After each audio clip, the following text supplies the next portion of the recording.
Salutations cinéphiles, mon nom est Michel Terrien, vous écoutez Les Petites Vues avec Gary Chéry, Stéphane Soucy et toutes sortes d'amis autour.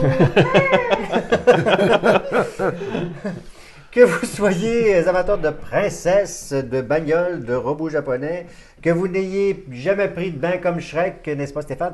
Restez avec nous parce que nous avons préparé une... C'est pas pour rien que je me tiens loin. Une ratatouille de nos films d'animation préférés. Alors voilà, donc ce qu'on va faire, c'est que comme on l'a déjà fait, on va faire un genre de... On fait un top 10, mais dans nos 5 premiers films, on va y aller de manière plus rapide. Ouais. Comme notre producteur préféré nous l'a demandé, et il nous demande tout le temps des affaires que ça nous prend des heures et des heures et des heures. Des jours! Des jours! On n'endort pas la nuit. Faut pas en doute. Je suis déchiré, j'ai demandé la question à tout le monde. Oui. Puis il était jamais d'accord avec moi. Exactement. Ben, c'est correct. On a déjà fait dans le passé nos films d'animation de Pixar préférés. Ouais. Alors, Océane était là, présente, qui est de retour aujourd'hui, puis une participation spéciale de loin. Oui. Elle nous revient de... Elle va nous juger. Elle va nous juger, voilà, exactement.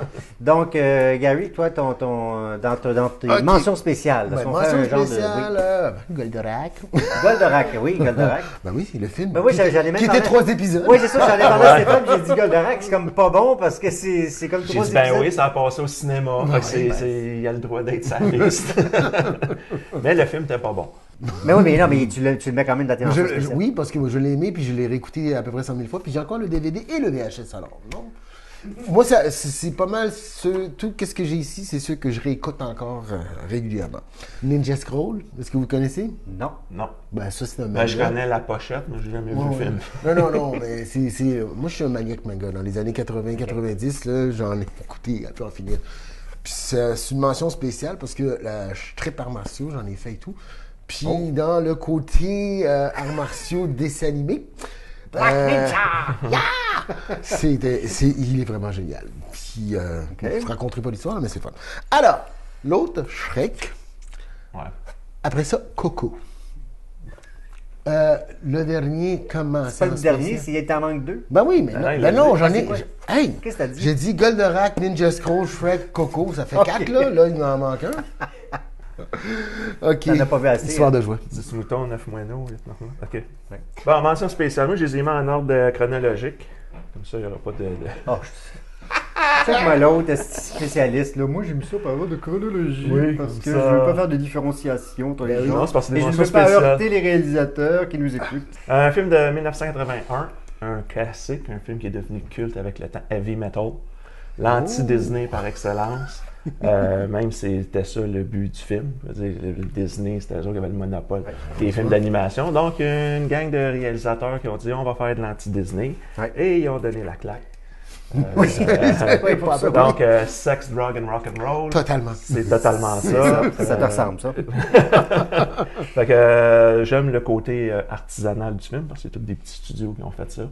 Et je trouve qu'il y a parce que c'est un film à sketch, il y a des sketchs qui passent encore l'épreuve des sketchs qui se regardent encore très bien. Ceux qui sont un peu plus humoristiques, ça passe moins bien. Je trouve qu'ils ont moins bien vieilli. En 2009, le film 9, j'aime beaucoup le côté sombre, univers post-apocalyptique de ce film-là. Puis même ce qui est drôle, c'est que ça a un côté sombre et ça a attiré l'attention de Tim Burton qui a voulu produire le film. Parce que le film, c'est un gars qui a fait un projet d'université. Tim Burton trouvait ça intéressant. Il a produit, il a fait un long métrage. Donc, Nine. Après ça, un film français, Belgique, Canada, une coproduction. Avril et le monde truqué. Film en animation traditionnelle. Ça a passé un peu en dessous du radar, ce film-là. Ce que j'aime de ce film-là, c'est l'univers steampunk qu'on a là-dedans. Puis c'est une histoire un peu style Tintin. Avril, c'est une jeune fille, puis elle est dans un univers où tous les scientifiques ont disparu. C'est comme un contexte réel, parce qu'on dit, ben là, si tous les scientifiques ont disparu, il n'y a pas d'Einstein, donc il n'y a pas d'électricité, il n'y a pas d'énergie nucléaire. Donc, on est dans l'univers du charbon. Et ça a des répercussions sur l'univers, la pollution et tout. Puis il y a l'enquête, qu'est-ce qui est arrivé aux scientifiques ou qui sont cachés. Fait que c'est ça que j'ai aimé. L'autre film d'animation, un film québécois, un remake, La guerre des tucs. Je sais que quand ils ont annoncé le film, il y a beaucoup qui ont crié au scandale. Les trois petits le chaperon. Non, mais je sais que quand que ça a été annoncé, il y a beaucoup de monde qui dit « Ah non, vous touchez à mon classique d'enfance, patata. » Mais je trouve que ceux qui ont produit le film, ce que j'aime, c'est qu'ils ont compris c'est quoi le médium de cinéma d'animation. Puis l'exemple que je donne toujours, c'est la scène où ce que les enfants se sauvent du fort. Bon, ben, quand tu es dans la réalité, tu le sens, c'est tout. Mais là, vu que le médium, c'est du cinéma d'animation, on y a donné à la traite. Là, on y a payé à la traite. Ouais. Il y a des rails. Écoute, on se croirait dans le deuxième Indiana Jones quand il sauve. Fait que, puis le fort, il est gigantesque. Puis là, il y a des instruments de contrôle puis l'électronique à l'intérieur du fort. Fait que j'ai fait... C'est un remake, mais ils ont compris le médium, ils l'ont vraiment bien exploité. Puis ça a été un succès parce qu'ils sont vendus sur le marché international. Puis ils ont fait après ça la course des tucs. Parce qu'il y avait le marché pour ça. Et mon dernier, ben, c'est un film qui a gagné un Oscar récemment. C'est Spider-Man Into the Spider-Verse. Écoute, je m'attendais à rien de ce film-là. J'ai vu les bandes annonces, ça ne m'attirait pas tout. Ils ont fait des teasers même à la fin de Venom. Je vous souviens, il y avait une scène. J'ai regardé la scène, j'ai fait il n'y a rien là. L'animation ne m'attirait pas. Mais quand je suis allé voir le film, c'était wow! C'est un film qui aurait pu être un fiasco, là, avec tel Spider-Man. L'histoire, ça se tient, ça marche. Et le style d'animation pour les scènes d'action, génial. C'est génial. Ça me rappelait un peu comme dans les années 90, quand ils avaient annoncé la série Batman The Animated Series. J'avais vu les dessins, je fais voilà, c'est laid, c'est donc bien simpliste. Oui, mais le fait que c'était simpliste, ça faisait de l'animation super fluide, c'était intéressant. Fait que Spider-Man. Même c'est drôle parce que je suis surpris qu'il ait gagné aux Oscars. C'est pas le genre de film. Effectivement, c'est absolument ce jour. C'est toujours un Disney, un Pixar. C'est les vieux bonhommes vraiment Disney. Quand j'ai vu que ça a gagné les Oscars, je fais tabarnouche, ok, je pense que. Je sais pas ce qui s'est passé. C'est ça mes mentions spéciales. La vie a fait en sorte que j'ai vu probablement moins de films d'animation que vous. Et ceux que j'ai vus, souvent je les ai vus parce que je devais accompagner des petits-enfants qui ne pouvaient pas voir certaines choses qui ne sont pas faites pour eux. Moi, ça ne me dérangeait pas. Je les amenais même voir Jurassic Park. Mais non, moi, je leur ai montré des choses pires, mais pas en animation. Les films d'horreur! On est passé carrément de Cendrillon à The Shining. OK. Wow! Voilà. C'est un peu élevé, ça! Non, à un moment donné, je veux dire, entre les deux, il n'y a pas une grande différence. Bref, pour mes 5 mentions, la première, c'est Toy Story, qui est évidemment le film qui a un peu révolutionné le genre. On ne peut pas passer à côté. À partir de Toy Story, évidemment, le film d'animation... Bien, évidemment, il y en a eu d'autres avant, puis il y a eu aussi des tests, etc. Là, il y a eu des cours films d'animation, mais a révolutionné véritablement le genre, puis tout ce qui se fait aujourd'hui, ou presque tout ce qui fait aujourd'hui, émane de ce film-là, qui en plus, évidemment, est un film, ça c'est sa grande force en plus, qui a rallié tout le monde. Tu sais, c'est pas un film juste pour les enfants, c'est un film familial. C'est le genre de film qui est comme un peu le genre Le Petit Prince. Tu sais, à chaque fois que tu le revois, selon l'âge que tu as, ben, tu vas y trouver quelque chose. Oui, il y a une autre signification. Ouais. Pour moi, Toy Story 2 est meilleur que le premier. Puis ça, évidemment, selon chacun, tout le monde a sa théorie. Il y en a qui Toy Story 3, etc. Peu importe. Même le 4. Ouais, ben oui. Il y en a aussi que oui, c'est Coco, moi aussi, je le nomme, puis je croyais pas ça possible parce que je vais en nommer un autre tantôt, qui est vraiment un film exceptionnel. Pour moi, c'est la consécration de ce que Pixar a fait à travers les années. Au niveau visuel, c'est un bijou pour les yeux, mais le récit aussi est exceptionnel. Là, c'est vraiment un très grand film. The Nightmare Before Christmas. Moi, je déteste vraiment le stop motion. Contrairement, je sais que vous autres, ben toi, t'aimes ça, entre autres. Là, tu sais, moi, les affaires de Chicken Run, puis tout ça, je veux dire, je les regarde, mais c'est pas mon genre. Là, à l'époque, moi, j'aimais Colargol, puis les affaires de même, là, mais tu sais, Pépin la Bulle, oui, j'étais un fan de ça, mais plus aujourd'hui. Aglaé Sidonie. Oui, je suis de ça. Benoît, tu peux peut-être nous chanter un peu Aglaé Sidonie? Au pays d'Aglaé Sidonie. Donc, ben ça, j'ai adoré ça. Probablement que c'est le style que j'aime, le côté noir, donc qui fait aussi que j'ai aimé The Corpse Bride, là, qui est un peu dans le même genre. Pogno. Pourquoi? Pogno, tu dois connaître ça. Attends, ça me dit quelque chose. C'est réalisé Hayao Miyazaki qui a réalisé ce film-là. Ok. C'est un film onirique, magnifique, tellement beau. Tu sais, c'est de la poésie là, à l'écran. Donc, très, très beau film. En scène, je suis sûr. Kirikou et la sorcière, qui est un film par sa simplicité. Puis c'est la beauté du récit aussi qui est magnifique. Je trouve qu'il s'adresse à tout le monde, là, tu sais, qui va au-delà de... fable. Oui, exactement, c'est la fable. Moi, j'ai adoré ça. Donc, je pense que j'ai nommé mes 5 films. C'est excellent, ça. Et là, Alors, Là, on rentre dans on rentre dans le Là, gros dans le sérieux. gros, là. On part du 5e bureau. Ouais. Ouais. Bon, alors, moi, c'est Astérix et Cléopâtre. Ben, OK. La plupart de ceux que je vais nommer, là, c'est pas qu'ils sont les meilleurs ou les plus grands, mais c'est ceux que je regarde le plus souvent, ou est-ce que, encore à ce jour, là, c'est comme un classique qui a un besoin. Oh, ça fait longtemps que je l'ai pas vu. Puis, Astérix et Cléopâtre, la musique, tout est bon dedans. En plus du personnage, c'est la BD qui a pris vie. Puis en plus, par la suite, mais là on parle d'animation, mais il y a eu un film, celui-là d'Alain Chabat, qui était le plus proche de qu'est-ce que la BD nous a donné. Ben, pas la BD, mais le dessin animé. Alors, moi, numéro 5, c'est celui-là. Moi, mon numéro 5, c'est un film que vous venez de parler tous les deux, c'est Coco. De Pixar. Je rejoins ce que tu as dit, Michel. Effectivement, c'est l'espèce de summum de Pixar. Mais je trouve que Pixar, même j'ai hésité entre Coco ou Inside Out. Oui, qui est un excellent film. Et je trouve que Pixar, c'est là qu'ils nous éblouissent à chaque fois, c'est quand ils arrivent avec quelque chose d'original.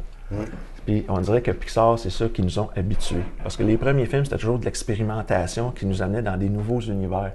Fait que, tu vois, là, cette année, on a eu un Toy Story 4. Je pense que la plus grande réaction du monde, c'est comme un autre. Pourquoi? Tu sais, mais Coco, c'est comme wow. Puis moi, ce film-là, j'avais beaucoup de réserves parce que, à cause des bandes annonces, je pensais que c'était un mélange du film d'animation Sing et du film d'animation de Book of Life. Parce que ça avait l'air comme d'un concours de chant pendant la fête des morts.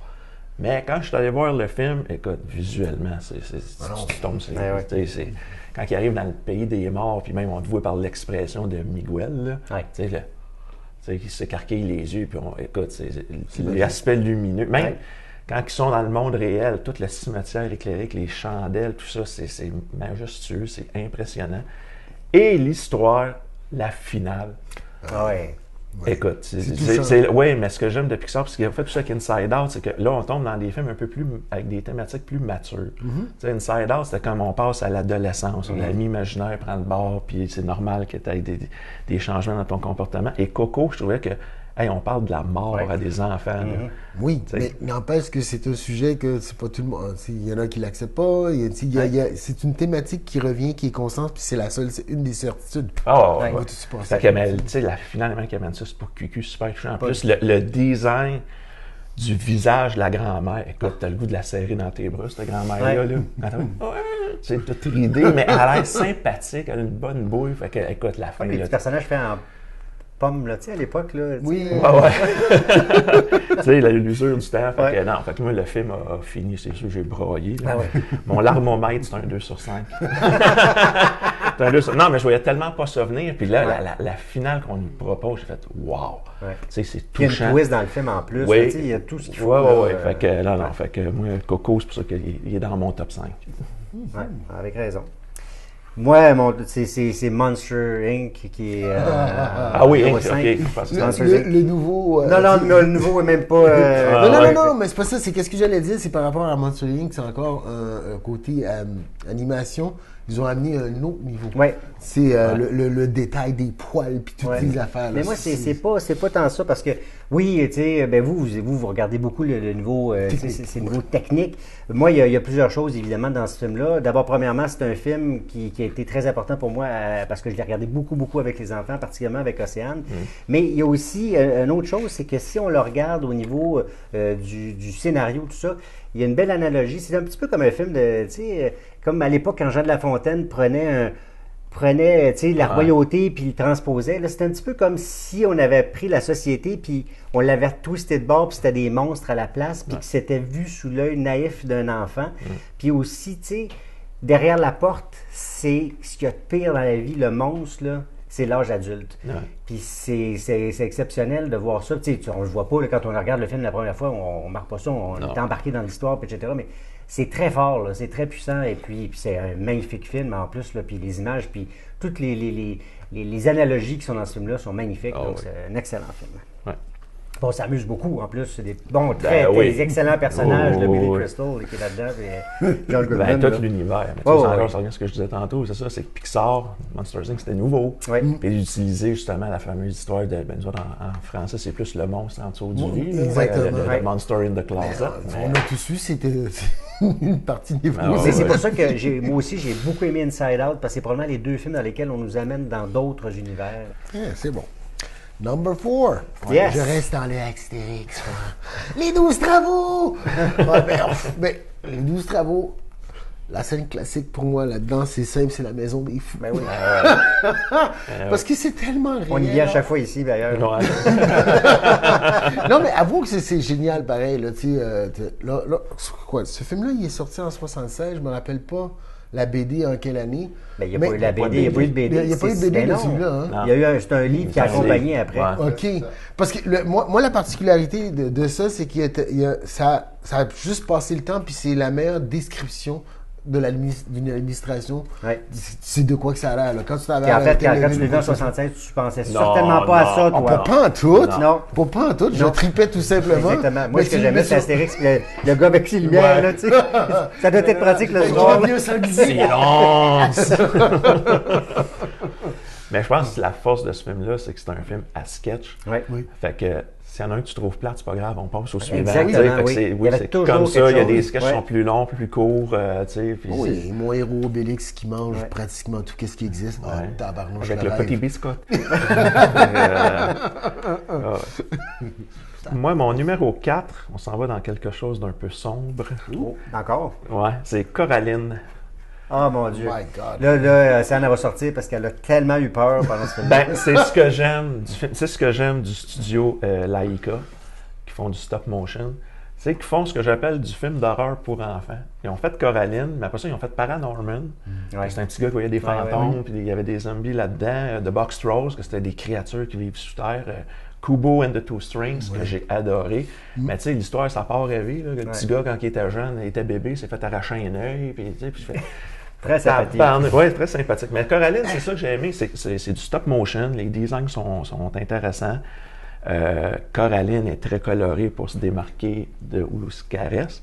Mais c'est ça, je regardais le film et plus ça avance, plus ça devient sombre. Et plus ça devient épeurant. Et c'est ce que j'ai aimé du film. J'ai fait, on prend pas les enfants pour des crétins. Non, mais moi, je regardais mes enfants, puis j'étais là, est-ce qu'il faut que je sorte avec eux autres? Ou je leur donne plus de bonbons pour qu'ils oublient qu'est-ce qui se passe? Il y a peut-être un, mais c'est ça que j'ai aimé, c'est le côté sombre. Et ça fait un peu rafraîchissant, justement, quand tu as tout le Disney. Rafraîchissant. Décomposant peut-être, rafraîchissant moins. Non, mais ça prouve que, justement, le côté horreur est très efficace dans le film. Parce que c'est ça, au début, quand tu vois qu'elle change d'univers. On parle à un maître d'horreur. Oui, en plus. C'est ça. La petite fille n'est pas heureuse avec sa famille. Puis là, elle va dans une famille parallèle, ils ont des boutons à la place des yeux. Tu fais comme, OK, c'est comme tu viens de poupée. Mais quand elle arrive à la scène où elle dit, bon, ben, t'aimes ça être avec nous? Puis là, elle donne une boîte avec 2 boutons. Ben, on va te mettre 2 boutons à la place des yeux. Là, tu fais, hey, quand j'ai vu le film, j'ai fait, tabarnouche, c'est donc bien élevé. Puis là, la petite fille veut pas. Puis là, après ça, là, tu vois la mère qui se transforme en espèce de créature un peu insecte qui est pas belle. Là, après ça, il arrive des épreuves, elle revient, puis là, elle est encore plus transformée, puis là, elle a les doigts en aiguille, puis là, j'ai fait wow! Moi, j'ai trippé, mais quand j'étais dans la salle, puis je suis sorti, j'avais dit à ma copine, j'ai dit, je pense qu'il y a des enfants qui... Il reste plus personne! Non, c'est ça! On est les deux seuls! Ouais, c'est ça. Mais tu vois, la qualité du film, ça a eu une nomination aux Oscars, fait que ça n'a pas gagné, mais... Fait que j'aime Coraline. Justement, ce côté-là, je trouve que c'est plus sombre que, justement, le film, j'ai parlé de Neuf. Et les films de Tim Burton, Nightmare Before Christmas, que déjà pour Tim Burton c'était sombre, mais ça a été comme vraiment un échelon plus haut. C'est comme on y va. C'est ça que j'ai aimé. Depuis ce temps, c'est Anne dort la lumière allumée. Mon numéro 4, vous allez être surpris, Beauty and the Beast. Oh my God! Oh, un vieux Disney. Un vieux Disney, le classique. Là. Oui, et puis je peux vous dire que choisir un film de Disney, probablement, c'est pas évident. Choisir dans cette époque-là aussi, parce que c'était une période plus faste. Vous vous souvenez qu'il y a eu une période, là, à un moment donné, bon, il y a eu Disney, bon, là, c'est classique. Après ça, il y a une période creuse. Ouais. Puis là, ils sont revenus avec des films. C'est The Little Mermaid, on s'entend c'est qu'il est ça. revenu. Puis, c'est un très bon film, hein, Little Mermaid, qui revenait avec les origines du film, du vrai Disney. Là, il y a The Lion King, qui est un film, soit dit en passant, magnifique. Épique. Mais magnifique, là, magnifique. Aladdin, qui, à mon avis, est probablement un des films les plus drôles, là, les plus amusants, les Ouais, plus on avait un divertissants. vrai génie fou aussi Oui, derrière. absolument. Oui, tu sais, avec Robin Williams et tout ça. Ouais. Mais pour moi, The Beauty and the Beast est comme englobe tout ça, a tout ce qu'il faut pour que ça. On a tout, là. Tu sais, on a la princesse, mais une princesse qui est comme plus des années 90, là, qui est débrouillarde, etc. Le prince, c'est pas, tu sais, pendant tout le film, tu sais, c'est pas le beau gars. Puis il est capable de se débrouiller. Les chansons sont super bonnes. Donc, pour moi, je pense que c'est le meilleur film de cette époque-là, malgré tous les beaux côtés, puis tous les autres films qui sont sortis des années 90. Mais les objets inanimés étaient trippants aussi. Oui, c'est ça. Alors, nous allons avec le troisième. Tu parles à Disney. Moi, je suis dans Disney. Bon. Mon grand classique de tous les temps de Disney, pour moi, c'est Fantasia. Fantasia qui a été fait en 1940.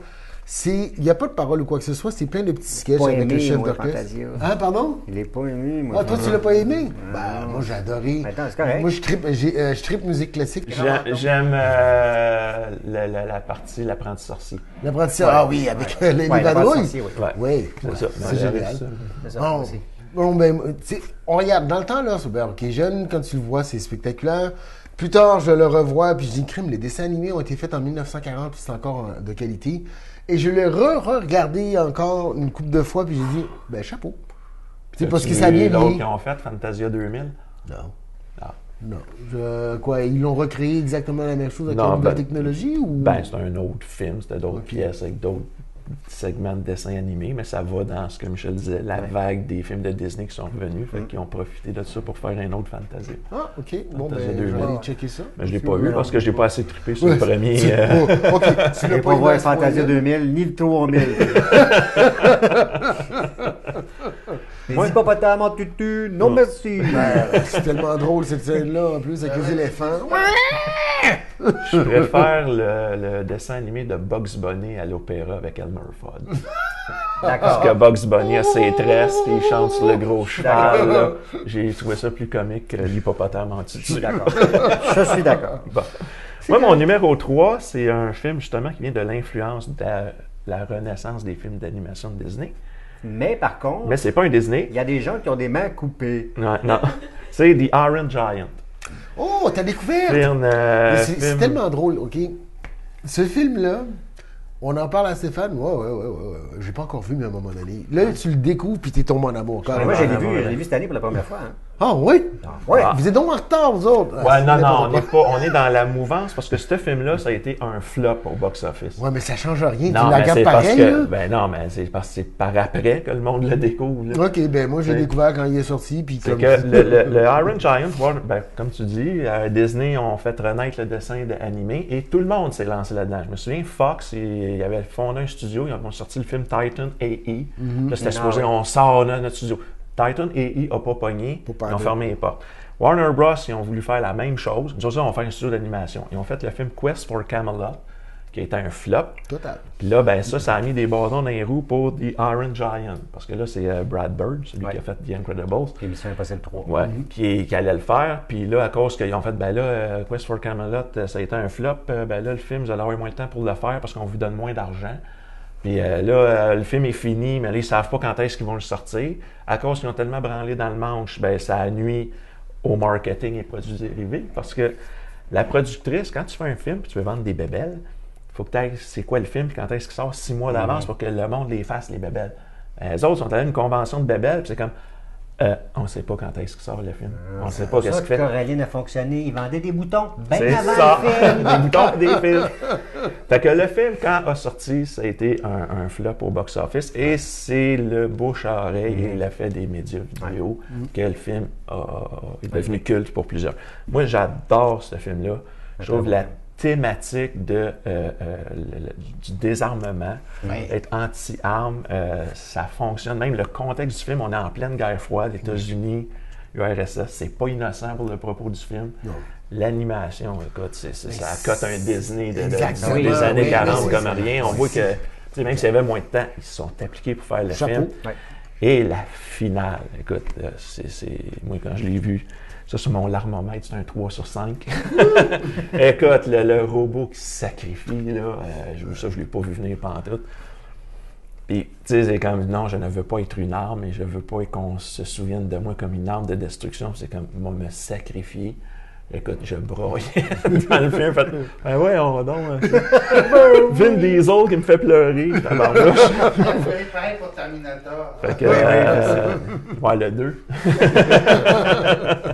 Fait que c'est ça, Iron Giant. Puis là, ben, à cause du mauvais marketing, tout ça n'a pas eu de nomination aux Oscars, rien. Ça a passé dans le beurre. À voir donc pour ceux qui ne l'ont pas vu. C'est un très bon Oui, film. effectivement. Très bon film. Effectivement. Eh bien, moi, un autre film de Disney. Oui. Oh! Incroyable. Et, Mais non, t'as le droit. mais je sors le classique, là, c'est Snow White and the Seven Dwarfs. Ouais. Pour plusieurs raisons, parce qu'on a toujours l'impression, bon, regarde, il ressort le vieux classique, là, tu sais, comme nous quand on sort Nosferatu. Là. Ouais. Mais pour plusieurs raisons, parce que moi, quand je revois un Disney, c'est probablement, peut-être je ne regarde pas nécessairement le film au complet, mais je me plais à revoir certaines scènes, puis je me dis, tabarouette, ils ont fait ça dans les années 30, c'est hallucinant. Si vous regardez les images, les couleurs, c'est hallucinant. C'est vraiment digne de tableau, là, tu sais, si tu arrêtes l'image. Mais c'est pas juste ça, c'est que l'animation est spectaculaire. L'histoire, tu dis, ben voyons, c'est Blanche-Neige, on connaît l'histoire. Non, réécoute le film, puis tu vas voir que les scènes sont... Premièrement, il y en a qui sont vraiment épeurantes. Moi, la scène dans le bois, là, encore à ce jour, c'est quelque chose qui fait... J'ai des frissons juste à y penser. Ben, les vieux Disney, je trouve, on n'était pas dans une période de politically correct. Non, Ouais, c'est ça. Tu pouvais ça faire peur aux enfants. Oui. Tu peux avoir une sorcière épeurante, dangereuse, cauchemardesque.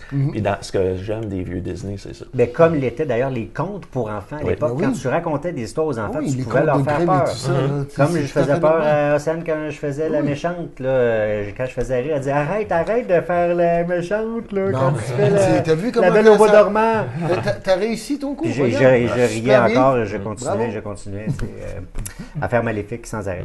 Donc, non, mais c'est un classique à revoir pour si vous ne l'avez pas vu, vous allez voir, c'est vraiment un très, très, très beau film. Puis évidemment, ben, il y a des très bonnes chansons. Les écoutez en français ou en anglais, ça n'a pas d'importance, vous allez vous... I-ho. I-ho, I-ho. I-ho. Ouais. Il n'y a pas de high bas, vous allez voir. Non. Number 2. Yes, number 2. Moi, c'est Ghost in the Shell. Ghost in the... Ben, tu sais, OK, moi, je suis très manga, comme je vous disais, Ouais. et ça, là. Ben, Parle-moi parce que j'ai commencé à l'écouter puis j'ai arrêté. Hein? Lequel? Lui Le en Ghost in vrai the ou Shell. le Non, vrai? celui en dessin animé. Qu'est-ce que t'as pas aimé dedans? Non, mais je sais pas, peut-être que je n'étais pas dedans. Tu sais, je préfère le mettre de côté puis le réécouter plus tard quand Ouais, ça... dans l'état. Ouais, ben, tu vois, Fais ton speech de vente, il faut que tu le regardes. Ah, OK, speech de vente, technologie extraordinaire, un peu avant-gardiste, comme si on s'en va 50, 70, 80, non, bien plus. Parce que technologiquement parlant, je sais pas si on va être capable de se rendre là sans se détruire avec un T'entends pas, hein? Trump, là. Quand t'es en train de te ronger les ongles. Ouais. Non, technologiquement parlant, je sais pas si on va pouvoir se rendre avec du camouflage ou quoi que ce soit, là, puis que le monde commence à être des gens d'androïdes, bioniques ou quoi que ce soit, mais on est rendu pas loin de ça. Il y a déjà des gens qui ont des lames plus... tu sais, côté prothèse et tout ça, ça s'est amélioré. Comme Blade Runner, le monsieur Blade Runner. Ouais. Ouais, exactement. Mais, tu sais, ce film-là, quand je l'ai vu, ben, côté le dessin animé était très réaliste. Tu sais, les personnages avaient l'air vraiment vrais, comme si c'était un genre de 3D. Puis, l'héroïne comment, avait des faiblesses et tout ça. Là. C'était pas quelqu'un qui était... tu pouvais te blesser. Tu pouvais la blesser, même. Enfin, elle a failli les laisser le sapin à la fin. J'aurais pas dû dire ça. Hein? Mais j'ai vu, de toute façon, j'ai vu l'autre version. Il a vu là. la Ah, ok. version. Qui est assez fidèle, par exemple. Ouais. Ouais. Mais côté dessin, moi, j'ai trouvé ça spectaculaire. Bien, juste la scène, le début, là, quand ça commence, là, ah ouais, let's go, puis elle devient complètement translucide, un genre de camouflage. Là, tu te dis, wow, c'est débile. Moi, tu sais, très manga, spectaculaire. Moi, mon numéro 2, c'est un film australien Oh. qui a passé en dessous du radar. OK. Puis quand je l'ai vu, j'en ai tellement parlé qu'il y a du monde qui l'ont vu. Et ça, c'est un film, je parlais de l'Armomètre tout à l'heure. Number Ça, 4. c'est un 12 sur 5. Ah, lui, c'est comme, c'est bien black ou bien, tu sais... Écoute, ce film-là, j'ai Cet homme braillé est ma un vie. andropause. Oui. Non. Écoute, j'ai braillé ma vie. Je n'ai tellement parlé, même il y a quelqu'un qui l'avait vu, puis qui m'a écrit après sur Facebook, il a dit « Stéphane, merci pour le film. Mary and Max, et merci à Jean Coutu pour les Kleenex. » OK? Écoute, l'histoire, là, c'est une petite fille de 8 ans qui vit en Australie et qui est tout seul, qui n'a pas d'amis. Et ce que j'aime du film, c'est le côté innocent d'un enfant de 8 ans. Donc, pour elle, on lui a dit que les bébés en Australie, ça vient des shops de bière. Fait qu'elle, dans sa tête, ça vient de là. Fait qu'à un moment donné, elle va au bureau de poste avec sa mère, puis là, pendant que sa mère a fait des vols, parce que sa mère, c'est une alcoolique qui vole. On Bon. comprend la raison de... Bon, fait que là, elle fouille dans le bottin, c'est un bottin des États-Unis, puis là, elle se dit, mais aux États-Unis, les bébés, ils viennent de où? Est-ce qu'ils viendraient des canettes de coke, tout ça? Fait qu'elle décide de prendre le nom d'un Américain et d'y écrire une lettre. Elle ne sait pas c'est qui est à l'autre bout. Quand on arrive à l'autre bout, celui qui reçoit la lettre, c'est un vieux monsieur de 44 ans. Mais c'est un mésadapté social. Un vieux monsieur de 44 ans. Oui, par rapport à elle. Alors, c'est un jeune fringant. Amenez-moi ma chaise roulante, je vous prie. Par rapport à elle, c'est un vieux monsieur. Fait que là, le monsieur ne sait pas c'est qui, puis là, ben, il voit ce qu'elle a écrit, tu sais, est-ce que les bébés viennent des shops de bière, puis tout ça. Fait que là, lui, il répond à la petite fille. Mais sa mère tombe sur la lettre. Là, elle veut pas. Elle jette la lettre. Bon, le film arrive de quoi? La petite fille, elle retrouve la lettre et ils communiquent entre eux autres. Mais oui, c'est de la correspondance. L'histoire se passe en 76, je le dis parce que c'est pas des courriels, c'est vraiment des lettres tapées à la machine. Mais c'est fait beaucoup avec une voix hors champ, sauf que la communication qu'ils font que tu découvres c'est qui les personnages parce qu'ils parlent d'eux autres. Et là, il y a une histoire d'amitié qui se développe là. Et la petite fille, là, écoute, juste le design qu'ils ont fait est sympathique. Elle fait pitié. Tu sais, la petite fille, elle fait rire d'elle à l'école parce qu'elle a une tache de naissance dans le front qui est couleur brune. Elle fait rire d'elle parce que sa mère est tellement alcoolique. Ben c'est ça la scène. C'est que ta voix, puis tu dis « Ah! Viens, je vais être ton ami. » Mais tu sais, à un moment donné, elle écrit une lettre au monsieur pour dire « Bon, à l'école, là, t'as un tel petit gars, il a pris mon sandwich, il a pissé dessus. » Là, il te le montre. Ah, c'est dégueulasse. Puis là, en plus, ils ont ri de moi parce que mon manteau, il n'y a pas de boutons, il y a des pinces à linge. Puis là, pourquoi? Parce que ces boutons ont tombé, mais sa mère, vu qu'elle est alcoolique, elle est trop saoule pour rentrer. Puis là, on te le montre. Trop saoule pour rentrer le fil dans l'aiguille. Fait qu'elle a mis 2 épingles à linge au lieu des boutons. Fait qu'elle a fait rire d'elle à l'école. Fait que là. Présente-dit Coraline, quelque chose. Ouais. Mais là, c'est que, tu sais, tu dis c'est un film d'animation, mais sauf qu'on va dans le détail que quand elle écrit ça, tu vois qu'elle pleure. Là, t'es comme, viens, je vais être ton ami. En tout cas, Quel genre de film t'écoutes? non, écoute, c'est super touchant. Là, après ça, On va faire une psychanalyse de cet homme-là après. Parce que, après ça, attends, on va encore plus loin que ça. Le gars, à un moment donné, bon, il arrive, il fait une crise de panique suite à une lettre de la petite fille. Fait qu'il se ramasse dans un institut psychiatrique. Fait qu'il peut pas répondre à la petite fille pendant 8 mois. c'est pas... c'est bon, c'est un bon film. Fait que là, il a pas écrit à la petite fille. Là, la petite fille, elle se dit, ben là, j'ai-tu fait quelque chose de pas correct? Il me répond pas. Là, le psychiatre du monsieur dit, ben là, écoute, c'est vraiment une amie que t'as. Avec les amis, il faut que tu sois honnête. Fait qu'il écrit et il apprend qu'il y a une maladie mentale, il y a la maladie d'Asperger. Tu sais, comme je dis, la petite fille, l'innocence. C'est pas juste des Kleenex chez Jean Coutu que ça prend, là. Non, mais écoute, quand je dis l'innocence de l'enfance, quand on est dans la lettre, le monsieur, il dit, ben Max, il dit, moi, je suis pas capable de pleurer, tout ça. Ben, la petite fille, chez eux, elle prend une petite fiole, elle pleure dans la fiole, puis elle dit, gars, je t'ai envoyé des larmes. Là, tu vois qu'il se met les larmes, du monde, c'est le cadeau le plus touchant que j'ai eu. En tout cas, fait que... Bon, je connais déjà quelqu'un qui va l'écouter. Fait que, non, mais écoute, l'histoire d'amitié que t'as entre les deux, comme je dis, le maudit design, c'est ça que tu fais avec la petite fille, tu vas être aimé avec. La musique qu'il y a là-dedans, ça te fait vraiment comme la petite musique de piano. Tu fais, là, ça va bien, là, ça va moins bien. Fait que ça te met déjà dans le mood de ce qui arrive. Et l'histoire est longue parce que la petite fille... Ben oui, hein? Non, mais la petite fille, elle va à l'université. Et en allant à l'université, elle étudie pour être psychologue, pour étudier les maladies mentales. Et elle écrit un livre en prenant son ami Max comme modèle pour le guérir. Puis là, elle y écrit, elle dit, gars, t'es dans mon livre, je m'ai partagé, profite du livre avec toi. Et là, lui, il le prend pas. Et là, j'arrête là, je vais regarder le film pour savoir qu'est-ce qui se passe ensuite. Je pense qu'on sait pas mal tout. C'est comme un teaser. Non, ça il se passe encore de quoi. Ça, c'était pas un teaser, c'est un trailer. Oui, c'est ça. Un trailer de 54 pieds. Ouais. Non, mais on voit qu'Océane s'est fait avoir. J'ai adoré ce film-là. Mais comme je dis, j'ai braillé ma vie. Là. Le cinéma, là, les lumières sont allumées, puis j'étais comme ça. Là. Donc, rappelle le titre pour que... Ça s'appelle Mary et Max. film australien. Écoute, c'est... Bon. Fait que ça, Si ce c'est... film n'est pas connu, ils vont en vendre. Alors, mon numéro 2, c'est Spirited Away, ou Le Voyage de Chihiro, Oui. qui, à mon avis, est probablement le meilleur film d'animation que j'ai jamais vu. Non seulement au niveau visuel, mais au niveau du récit en tant que tel. Ben, vous connaissez le réalisateur, là, c'est Hayao Miyazaki. Qui a fait le film d'animation Ponyo dont j'ai parlé tantôt, puis il y en a fait plusieurs, le Château ambulant, Totoro, puis bon. Bref, pour moi, c'est un film fantastique parce que, C'est génial. au-delà d'être un film dans lequel il nous amène dans un univers complètement déjanté, vous le savez, là, c'est l'histoire d'une petite fille qui arrive, puis qu'évidemment son univers, là, qui déménage, là, puis qui arrive, puis que là, tout se transforme autour d'elle. Il y a un message en arrière qui est très fort sur le fait que la société aussi est en train de se transformer, puis c'est pour aussi sauver tout ça, là, toutes les valeurs ancestrales, puis etc. Donc, puis les dessins sont magnifiques, l'histoire est extraordinaire. Pour moi, ça, c'est un film complet, et c'est ce que le film d'animation permet que le film ordinaire, bon, évidemment avec le CGI, aujourd'hui, on peut faire presque n'importe quoi, là, mais le film de... Des fois, je trouve que c'est ça qu'on Ouais, fait. ben, On fait n'importe quoi. On fait n'importe quoi. Le CGI devrait avoir ses limites. Là. Ouais. Bon, dans certains cas, allons-y parce que ça peut s'inscrire là-dedans, mais des fois, malheureusement, on le surutilise, il faudrait faire attention. Mais le film d'animation, allons-y gaiement. Là, c'est pas du CGI, c'est de la vraie animation. Non, la là. vraie animation. Mais c'est magnifique. Pour ceux qui ne l'ont pas vu, c'est probablement, ben en tout cas, à mon avis, je ne sais pas, toi, Oui. tu pourras peut-être le confirmer. Là. Oui, tout à fait. Au niveau du manga, c'est Oui. un des grands films à voir. Il y a Akira, tout ça, qui sont des classiques, là. Mais pour moi, celui-là est vraiment très, très beau. Mais là. souvent, lorsque tu parles de côté animé japonais, il fait toujours partie du top 3. Ouais. C'est côté histoire, tout, c'est vraiment génial. Non, c'est bon ça. Ouais. Alors, number one pour moi, Who Framed Roger Rabbit?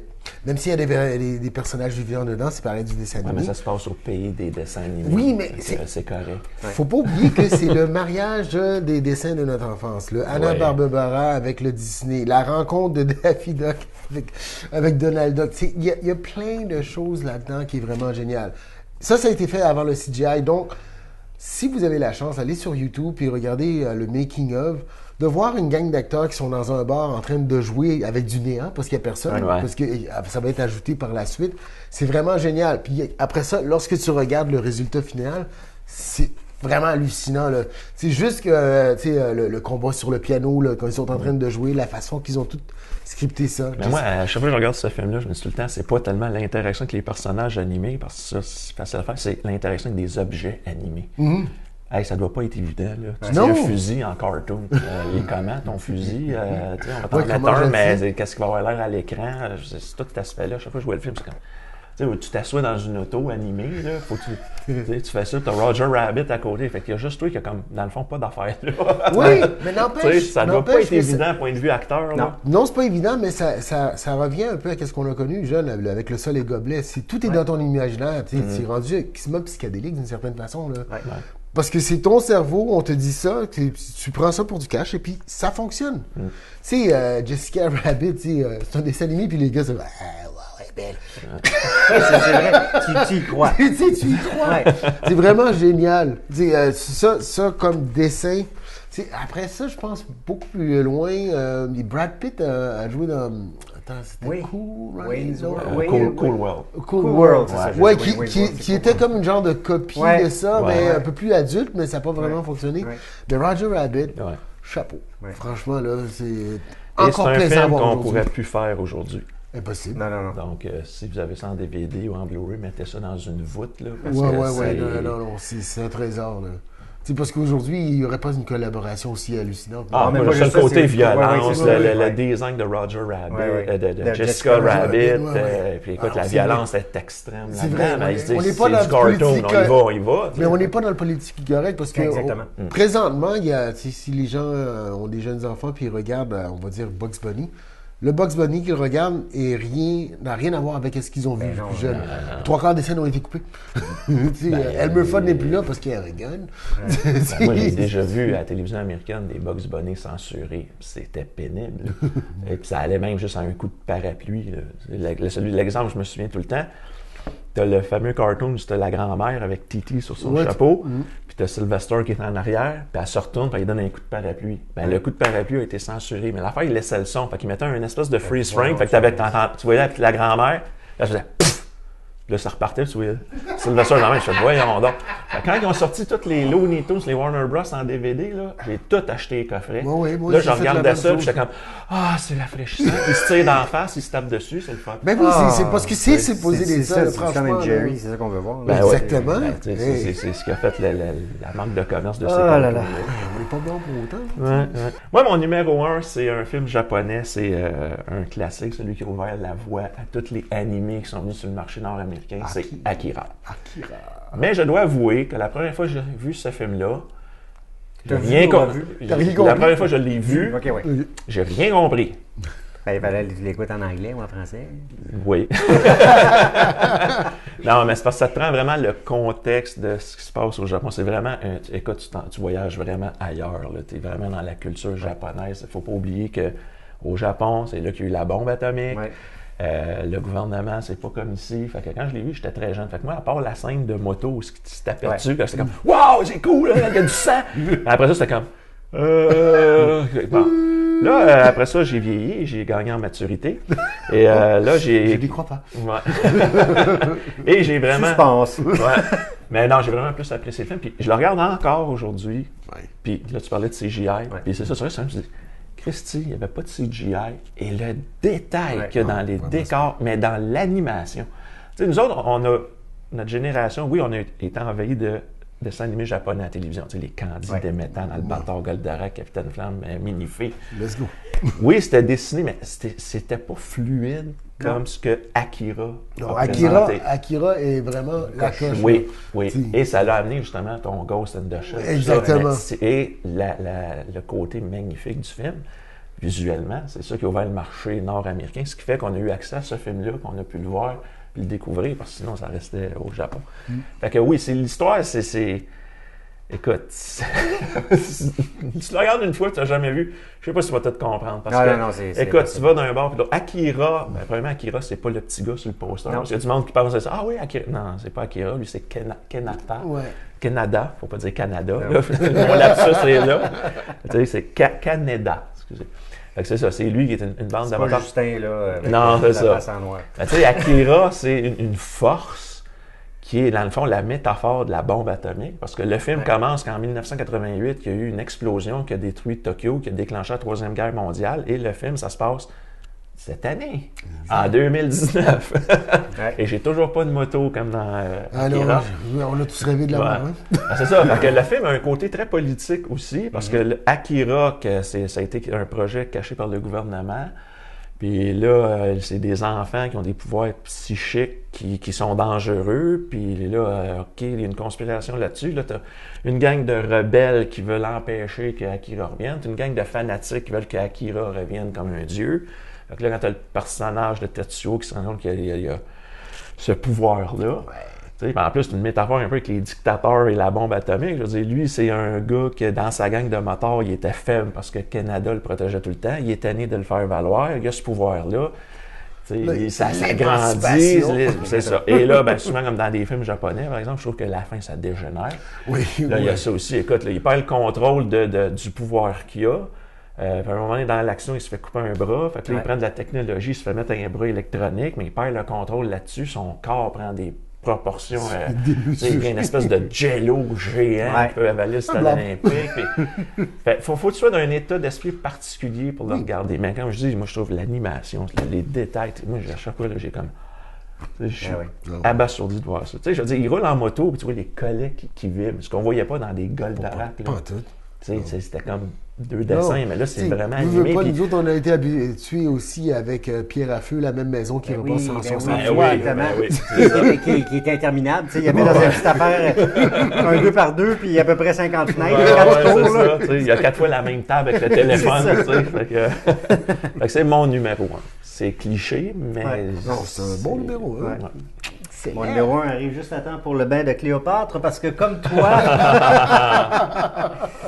Astérix et Cléopâtre est mon numéro 1. Oui, oui, oui. Ah, je comprends. Ben écoute, j'aurais pu effectivement mettre à quelque part là-dedans aussi Les 12 travaux, là, qui est un film pour moi très... Moi, on va dire, un film qui a passé proche d'être sur ma liste, c'est Le Domaine des dieux. Ah, Oh, oui. oui, Astérix et oui. Le Domaine des dieux a passé proche d'être sur ma liste. Mais pas à ce point-là, moi. Moi, je trouve que c'est parce que... On reste Astérix, au c'est- classique. Oui, c'est ça, pour un classique. Moi, je trouve Ouais. Astérix et Cléopâtre, c'est le film que je réécoute, que je peux réécouter sans arrêt, puis jamais, je Aussi vais bon m'en que la ennuyer. première fois. C'est ça qui C'est est ça. génial. On s'entend tous que c'est probablement, en tout cas de moi dans ma liste, c'est probablement le film le moins bien fait, là, visuellement. Oui, tu sais, oui. il est fait dans C'est les années sûr, mais- 60.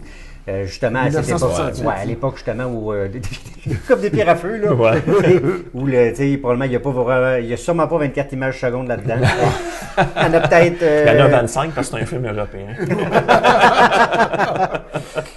Mais c'est comme tu disais, c'est la meilleure aventure, meilleure adaptation. Évidemment, celle d'Alain Chabon est une très bonne, mais probablement aussi que c'était le meilleur album aussi d'Astérix. Et puis, écoute, l'adaptation est super bonne. Le scénario a été bien adapté. On a fait les bonnes transpositions. Les chansons sont exceptionnelles. Superbe. Les personnages Donc, sont délectables. Puis, écoute, c'est 50 ans plus tard, c'est encore aussi drôle, encore aussi jouissif de le regarder. Donc, pour moi, ça demeure le numéro 1. Tout à fait. Un classique qui passe à chaque Noël, à la Yes! télévision. Je crois qu'il faut s'arrêter ici parce que je pense que ta mère nous a préparé le pudding à l'arsenic puis elle a mis un petit peu trop de vitriol. Donc, on se retrouve très bientôt. À bientôt.